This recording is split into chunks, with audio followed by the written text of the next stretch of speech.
like most indigenous people, the people that grew up places understand the landscape better than anyone else. That landscape is the subway tunnels, train yards, and rooftops of New York City. The indigenous people, the graffiti artists dodging cops, hopping fences, and avoiding the third rail. So we figure out train schedules, we figure out how to make our own train keys. There's where the conductor's booth is, we learned that if you kick the bottom of the door in, the door pops open.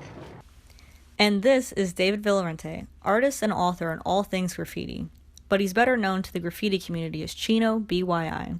He was one of the legendary graffiti writers from the 70s and 80s in New York City. He started small by writing on the walls of his building in Fort Greene, Brooklyn, and by the time he was in high school, he was already vandalizing trains. Most people minded their own business in New York. It was still a dangerous place.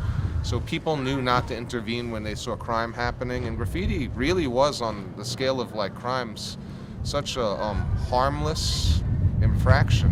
It wasn't very dangerous. Most people didn't get hurt. So it was kind of easy to get away with writing. But that's not the case anymore. Once Giuliani cracked down on quality of life offenses, tagging became harder, and the consequences more severe. Instead of community service for a day, vandals that are caught are hit with a felony charge. C1 was an active vandal during Giuliani's terms in office and remembers some of the risks artists took to tag. So we had to go up through their rooftop, and then this wall was like 8 rooftops over, and otherwise inaccessible like any other way. So our plan was to get up there and to go to the rooftop, but you had to go along different heights of apartment buildings quietly at 3 in the morning. These days, both artists have merged their graffiti backgrounds with more lawful pursuits. I'm an author. I've written 4 books on graffiti. I've worked in print for a better part of the last 25 years. I was an editor at The Source magazine where I hosted a column called Graphics. We profiled graffiti from around the world, and we also profiled graffiti that dated back as early as 1970, 1971. I've been an editor for YRB magazine, Mass Appeal, Stress magazine.